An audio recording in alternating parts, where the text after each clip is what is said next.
আসসালামু আলাইকুম ব্যারিস্টার হাসান। ওয়ালাইকুম আসসালাম।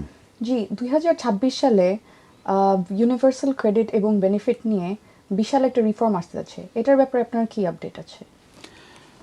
অ্যাজ অফ আর্লি 2026-এ আমি যে আপডেটটা আপনাদেরকে দিতে যাচ্ছি সেটা হচ্ছে যে মেজর ইউকে ওয়েলফেয়ার রিফর্ম হতে যাচ্ছে এবং এটার ভিতরে যেগুলো পড়ছে তার ভিতরে হচ্ছে ইউনিভার্সাল ক্রেডিট, এটা ইনক্রিজ হতে যাচ্ছে, যে স্ট্যান্ডার্ড অ্যালাউন্স আছে সেটা, এবং এছাড়াও একটি হেলথ এলিমেন্ট আছে যেটা বর্তমান যে রেসিপিয়েন্ট তারা পাচ্ছে সেটা ফ্রিজ হতে যাচ্ছে, এবং নতুন কঠিন এলিজিবিলিটি রিকোয়ারমেন্টস আছে সেটা পর পিআইপি যারা পেয়ে থাকে তাদের জন্যে, এবং এটা ইন্ট্রোডিউস করছে, এবং সেখানে প্রয়োজন হবে 4 পয়েন্টস অন ডেইলি লিভিং এবং একটি 13 উইক সাপোর্ট পিরিয়ড থাকবে যারা অ্যাফেক্টেড। কি বেনিফিটস আপডেটেড 2026-এর উপরে আমি আর একটু ডিটেলস বলে যাই। ইউনিভার্সাল ক্রেডিট এটা চেঞ্জ হতে যাচ্ছে, স্ট্যান্ডার্ড অ্যালাউন্স যেটা আছে এটা ইনক্রিজ হতে যাচ্ছে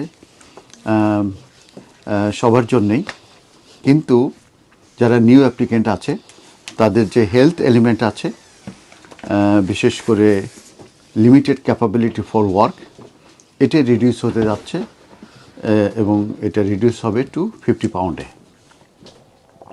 পার উইক ইন 2026 অ্যান্ড 27-এ। পিআইপি রিফর্মের কথা বলা হয়েছে যে ফ্রম নভেম্বর 2026 থেকে নিউ পিআইপি ক্লেমেন্ট যারা, তাদেরকে অবশ্যই স্কোর করতে হবে at least 4 points on daily living, তাদেরকে যদি এই কম্পিটেন্টলি কোয়ালিফাই হতে হয়। গভর্নমেন্ট তারা ইনক্রিজ করতে যাচ্ছে ফেস টু ফেস অ্যাসেসমেন্ট এই পিআইপি যারা অ্যাপ্লিকেশন করবে তাদের জন্যে, এবং এই অ্যাসেসমেন্টটা টু 30%-এ মূলত হবে, যে কারণে আশা করা হচ্ছে যে এটার সাকসেস রেট রিডিউস হয়ে যাবে।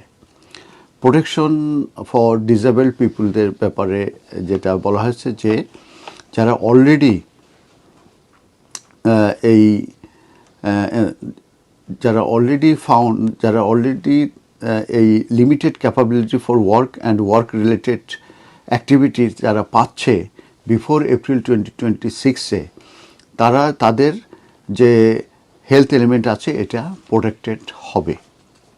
ম্যানেজ মাইগ্রেশনের ব্যাপারে যেটা বলা হয়েছে সেটা হচ্ছে যে লিগ্যাসি বেনিফিটে জানেন যে 6টা বেনিফিট, সেটা একটা বেনিফিটে চলে আসছে, এবং এই মুহূর্তে এমপ্লয়মেন্ট অ্যান্ড সাপোর্ট যে অ্যালাউন্স আছে এটি মূলত ট্রানজিশনাল পিরিয়ডে আছে, এবং তাদেরকে ইউনিভার্সাল ক্রেডিটে সুইচ করতে হবে, এবং সেই ব্যাপারেই বলা হয়েছে যে তারা নোটিশ পাওয়ার সঙ্গে সঙ্গে তাদেরকে রেসপন্ড করতে হবে এবং তাদেরকে এই ইউনিভার্সাল ক্রেডিটে সুইচ করতে হবে, এবং তারা যদি সুইচ করতে ব্যর্থ হয় তাহলে কিন্তু তাদের পেমেন্ট স্টপ হয়ে যাবে।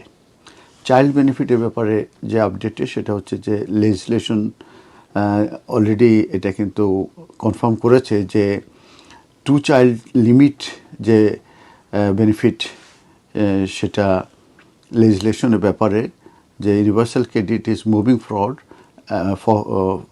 অ্যাজ অফ February 2026, মানে দ্য 2 চাইল্ড লিমিট যে বেনিফিট ছিল সেটা এন্ডিং হয়ে যাচ্ছে, এটা February 2026-এর পরে যে, তার মানে 3rd বাচ্চা যেও কিন্তু তারা এই বেনিফিটটা পাবে, যেটা আগে ছিল না। আর প্রপোজ 2026-27-এর এটা রেটের ব্যাপারে বলা হচ্ছে ভ্যারিয়াস বেনিফিটস মূলত আসবে, বিশেষ করে স্টেট পেনশন যেটা সেটা ফাইনালাইজ হবে বাই ডিডব্লিউপি। ধন্যবাদ ধন্যবাদ ব্যারিস্টার হাসান।